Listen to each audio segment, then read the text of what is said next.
halkani waxaa maanta si rasmiya loogu daafuray qorshaha faafinta shanta sano ee soo socda ee 2022-2026 ee hay'adda qaxoontiga ee barakacayaasha qaranka Jamhuuriyadda Soomaaliland. Mas'uuliyiin ka tirsan xukuumadda Soomaaliland iyo sidoo kale mas'uuliyiin ka socday hay'adaha ay wada shaqaynta dhow leeyihiin hay'adda qaxoontiga ee barakacayaasha qaranka ayaa ka soo qayb galay iyadoo qayb ay ka ahayd kulanka daafurka gudoomiyaha maamul wanaagga iyo la dagaalanka musuqmaasuqa ee Soomaaliland iyo shaqaalaha hay'adaasi ayaa bilowgii hore waxaa halkaasi ka hadlay isla markaasina faahfaahiyay qorshaha shanta sano ee soo socda agaasimaha waaxda qorsheynta ay hay'adda qaxoontiga iyo sidoo kale barakacayaasha waxaanu tilmaamay ahmiyadda uu qorshaha loo sameynayo hay'addu u leeyahay dhismaha qaranka marka nasiib wanaag hay'adda waxaa nasiib wanaag ay ku faani kartaa in qorshahan uu toos ula xiriirsan yahay qorshaha horumarinta qaranka si fiicanna uu la jaan qaadayo horta ujeedada qorshe loo sameeyo waxa weeyaan in la jaan qaado dhammaan cidda wada shaqaynta leeyihiin ugu dambeyntii waxaan doonayaa inaan u mahadnaqo 29 institution oo aan ku soo casuunay madashan kuwaas oo si toosan noola shaqeeyay ama wada shaqayn leenahay toosa dhankeeda gudoomiye ku-xigeenka hay'adda qaxoontiga iyo barakacayaasha qaranka oo halkaasi ka hadashay ayaa si weyn u tibaaxday aad iyo aad baan idinku soo dhawaynaynaa maanta xafladan daafurka qorshaha fog ee istiraatiijiga hay'adda ee shanta sano ee soo socda hadduu Allah awoodda la yiraahdo waan idinka mahadnaqaynaa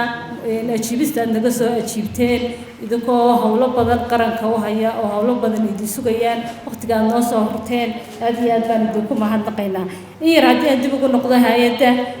waxaa la aasaasay oo wareegto lagu ka soo baxday xafiiska madaxweynaha Jamhuuriyadda Soomaaliland lagu aasaasay 3 bishii January 2018 waxayna u qaabilsan tahay arrimaha qaxootiga magagalyadoonka barakacayaasha iyo soo noqdiga wacyigelinta tahriibka hay'addan waxay ka shaqeysaa dhammaan gobolada waxaana mas'uul uga ah isu duwayaal hay'addu waxay leedahay qaab dhismeed ka kooban 9 waaxood isla markaana ku hawlgala istiraatiijig plan hay'addu waxa ay samaysay qorshayaasha muddada fog 2 jeer hadda kii hore noo dhamaaday istiraatiijig plan-kii hore noo dhamaaday waxa uu ahaa 3 sanadood maadaama hay'adda asaaskeedii ay kala horeeyeen qorshaha horumarinta qaranka ee DB2 waxa ay hay'addu isku taxallujisay 3 sano ee ka hadhan 5 sanadood in ay ka dadaal gasho sidii ay ugu hawlgeli lahayd 3 sanadood 2019 ilaa 2021 ayuu ahaa qorshihii hore ee 3 sanadood ee hadda dhamaaday mas'uuliyiin ka socday hay'adaha ay wada shaqaynta dhow leeyihiin hay'adda qaxoontiga iyo barakacayaasha qaranka iyo mas'uuliyiin kale oo iyaguna halkaasi ka hadlay ayaa si weyn u iftiimiyay wada shaqaynta iyo qaab dhismeedka hay'adaasi maanta hay'addani hawl aad u weyn oo qiimeynteeda leh ayay soo bandhigtay aad baan ugu faraxsanahay inaan documentkan ama xafladan dadka ka soo qayb galay inaan ka mid noqdo inaan documentkana aan waliba aan eego dalkeena ay saaran tahay culays weyn oo ay DB iyo culays weyn oo marka loo eego hay'adda iyo waxyaabaha marka soo eego culays weyn waxaan mar labaad maaragtay halkan ka cadeynayaa in wada shaqaynta quruxda badan ee naga dhaxaysa hay'adda qaranka u qaabilsan aan si weyn doono sidii soo taageeraya maaragtay nooga baahan yahay sidii dadka qaxoontiga ay dadka barakacayaasha iyo dadka kale ee maaragtay hay'adda qaranka u qaabilsan in Somaliland hands and jointly to support towards the qaxoontiga ugu badan ee aynu waxa weeyaan waddankeena iminka caawino ama aynu wax tarnaa waxay ka yimaadaan Yemen iyo Ethiopia labadaas iyo sidoo kale dadka Ritaaniiska mar labaad waxaan u mahadnaqayaa hay'adda NDRA oo nagu casuumtay waxa shirkan ودني هاي الأساس نمر الباس تجيب يا كروس معي هاي واحد حاجياشي يكون سوق بيه يو جدوي كيلو توتي من شتى صدق بس وصلا نقول هاي qaxootiga iyo barakacayaashana waa runtii aad iyo aad bay ajiibkan u tahay ama ay hay'addu u samaysay muddada 3 sannadoodkan dambe ee la sheegay waana wax qaranka u kobciyo haddii aan la yidhaahdo loo aad baan ugu faraxsanahay waana idinku hambalyeynaya maanta aad iyo aad ugu faraxsanahay inaan ka soo qayb galo shirkan lagaga hadla ay qabatay hay'adda NDRA ee qaxootiyada iyo barakacayaasha taasoo aanu kala shaqayno haddaanu nahay ciidanka ilaalada xeebaha xagga badda 850 kiiloomitir oo xeebtaa dheeraadana ayaanu inagu mas-uul ka nahay haddaanu nahay ciidanka ilaalada xeebaha halkaasaanu iska soo galla hay-adan NDRA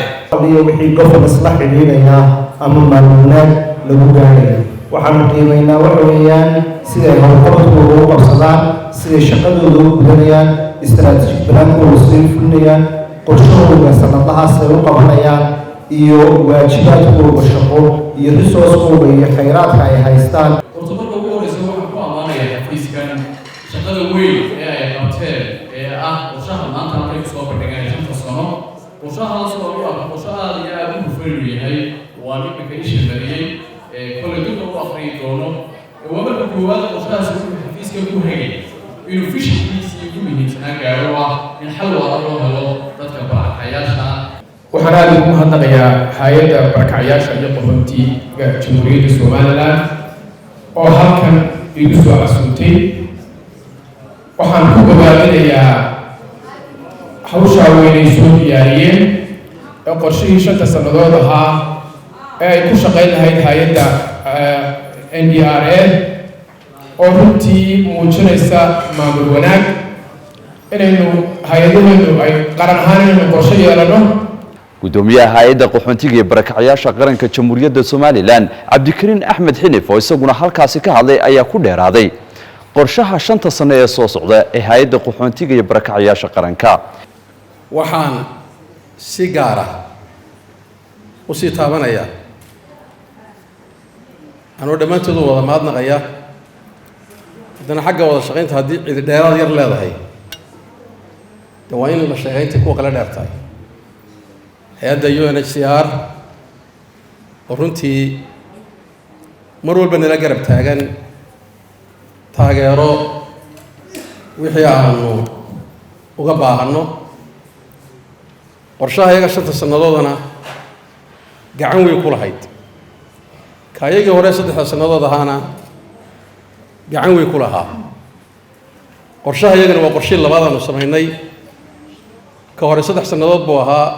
2018 ilaa 2021 waana waqtigii ka harsanaa hay'adda la sameeyey qorshii xukuumadda horumarinta xukuumadda ama qaranka 3 sannadood baan ka soo gaadhnay qorshahaanu samaysanay 3 sannadood anu markaan qiimeeyey ama xataa hay-adaha qaarkood ay qiimeeyeen boqolkiiba 97 waanu qabannay way noo fushi 3 noo fuli waaye ama aanu qaban kari weynay waa 3 aan annaga nagu xidhnay cid kale nagaga xidhmay marka aanu dee fulin kari weynay qorshe marka la samaynayana dee maaha iska sameeyo iska dhig ama ku fekeroon ama dee yarkay maqalay 5 sannadood baan qorshaha leenahay laakiin qofku weyn uu ogaadaa ama institutionku weyn uu ogaadaa 5 sannadood in lagula xisaabtamayo maalinta dhamaato ama xukuumadda kula xisaabtanto haddii kale dee ilaahay waa kula xisaabtamayo ummad badan ku sheegtay kii hore iyo kanba mid walba wuxuu lahaa 5 sannadood ama 3 sannadood mid sanad loo ka dhex baxay 3 sannadood sanad walba maxaynu qabanaynaa 5 sannadood sanad walba maxaynu qabanaynaa iminka annaka hay'ad ahaan wuu noo samaysan yahay 2022ka 5 sannadood waxa kaga soo aadayaan doonayaan inuu qabanno hadda wuu noo diyaarsan yahay waxaanu kala samaynaa sanad walba markuu dhammaado waxaanu isweydiinaa qorshaheennii sanadka dhammaaday maxaa inoo qabsoomay maxaan qabsoomin waxaan qabsoomin sababtu u qabsoomi waayo waa maxay ma cilad innaga inaga timiba iyo farsamo xumo iyo gaabsi innaga aynu ka gaabinay mise waa wax cid kale inaga xidhmay oo aynu awood u leenahay jawaabtu way noo soo baxdaa runtii wixii dee annaga aanu yeelanana waa isku canaananaa wixii cid kale leedahayna cidna kuma canaanano waxaanu sheegnaa dee haddii ciddaa kale idinla fulin lahayd way barabowsaladiinna inaad waafajisaan qorshayaga 5 sannadood waxaan filayaa maanta halkaa waxa ku dhammaaday hay-ad iyadoo wax iska sidataa aanaan ogeyn aan qorshayaa ku jirin aan waafaqsanayn iyadoo wax iska sidatay intay timaado odhanse nairobi baanu kala nimo nairobi baana laga waxaa sameeya maanta halkan waxaanu soo keenay inaad ogaataan taas inaanay mar dambe shaqayn doonin qorshaha halkaa waanad haystaan goobta waana idin keenayna intayn ka badan barabowsaladiinna iyo qorshayaashiinna